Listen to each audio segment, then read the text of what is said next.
Hi friends, welcome to our channel.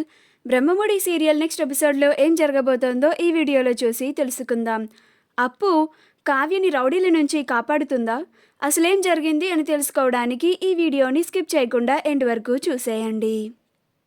కావ్యకి అప్పు call చేస్తుంది. అప్పుడు కావ్య తన లైవ్ లొకేషన్ని అప్పుకి షేర్ చేస్తుంది. అప్పుడు అప్పు, అలాగే అక్క, నువ్వు పెట్టిన లొకేషన్లో ఒక 5 minutesలో ఉంటాను అని అంటుంది. అప్పుడు కావ్య, అలాగే అప్పు, త్వరగా రా అని అంటుంది. అప్పుడు కావ్య పక్కన ఉన్న ఆవిడ ఆ కిడ్నాపర్స్కి సైగలు చేస్తుంది. ఎవరికో కాల్ చేసి లైవ్ లొకేషన్ని కూడా పంపింది అని. అప్పుడు మన వాళ్ళు వచ్చేస్తున్నారు, నువ్వు కొంచెం సేపు మేనేజ్ చేయని వాళ్ళు సైగలు చేస్తారు. అప్పుడు కావ్య ఆవిడని, ఇంకా ఎంత దూరం బామ్మగారు, నేను నడవలేకపోతున్నాను అని అంటుంది. అప్పుడు ఆవిడ, ఇక్కడే అమ్మా, ఇప్పుడు దాకా వచ్చావు కదా, ఇంకొంచెం దూరమే, పద అని అంటుంది. అప్పుడు కావ్య, సరే పదండి అని ఇద్దరు నడుచుకుంటూ వెళ్తూ ఉంటారు. సడన్గా కావ్య ఎదురుకి ఒక వ్యాన్ వచ్చి ఆగుతుంది.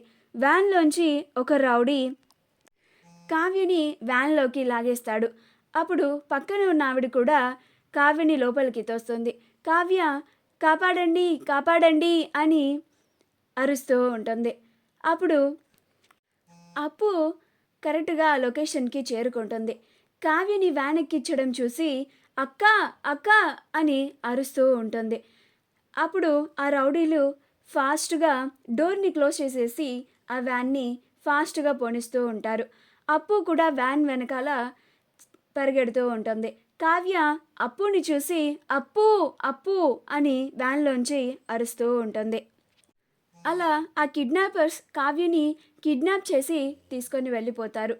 అప్పుడు అప్పు ఎలాగైనా సరే కావ్యక్కని కాపాడాలి అని వాళ్ళ ఫ్రెండ్స్కి కాల్ చేసి, రేయ్, మన వాళ్ళందరినీ తొందరగా నేను ఒక లొకేషన్ని షేర్ చేస్తాను, అక్కడికి రమ్మని చెప్పు, అలాగే నేను ఒక నెంబర్ని పెడతాను, ఆ నెంబర్ ఇప్పుడు ఎక్కడ ఉందో ట్రేస్ చేయండి అని అంటుంది. అప్పుడు అప్పు వాళ్ళ ఫ్రెండ్, అలాగే అప్పు, ఇప్పుడే మన వాళ్ళందరినీ తీసుకొని వస్తున్నాము అని అంటాడు. దుగ్గిరాల వాళ్ళ ఇంట్లో అనామిక వాళ్ళ అమ్మా నాన్న వచ్చి మా కూతురికి న్యాయం చేయండి అని అందరినీ కూర్చోబెట్టి పంచాయతీ పెడతారు. అప్పుడు అనామిక వాళ్ళ అమ్మ అన్న మాటకి ఇందిరాదేవికి చాలా కోపం వస్తుంది.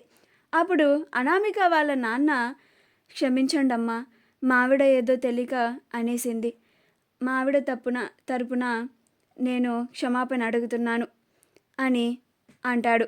అప్పుడు అపర్ణ, మీ కూతురు అనామిక కూడా ఇంట్లో ఇలానే ప్రవర్తిస్తూ ఉంటుంది, అయినా కానీ అనామిక చేసిన తప్పులన్నిటినీ మేము క్షమిస్తూనే వచ్చాము, అయినా అనామిక ఇలా మిమ్మల్ని తీసుకొచ్చి ఇక్కడ పంచాయతీలో కూర్చోబెడుతుంది అని అనుకోలేదు అని అంటుంది. అప్పుడు అనామిక వాళ్ళ నాన్న అనామిక వైపు చూస్తాడు. అప్పుడు కళ్యాణ్, ఏంటి పెద్దమ్మ ఇంకా వాళ్ళతో మాట్లాడేది, నేను మాత్రం కవితలు రాయడం ఆపను అని అంటాడు. అప్పుడు సుభాష్, నువ్వు ఆగరా అని, చూడండి, మా వాడి విషయంలో ఎలాంటి తప్పు లేదు, మీ కూతురే సరిగ్గా ఉండటం లేదు, అయినా సరే మా వాడు చాలా వరకు మౌనంగానే ఉంటున్నాడు అని అంటాడు. మా వీడియో కనుక మీకు నచ్చినట్లయితే లైక్ చేయండి, షేర్ చేయండి, మా ఛానల్ని సబ్స్క్రైబ్ చేసుకోండి, పక్కనే ఉన్న బెల్ ఐకాన్ని క్లిక్ చేయడం మాత్రం మర్చిపోకండి.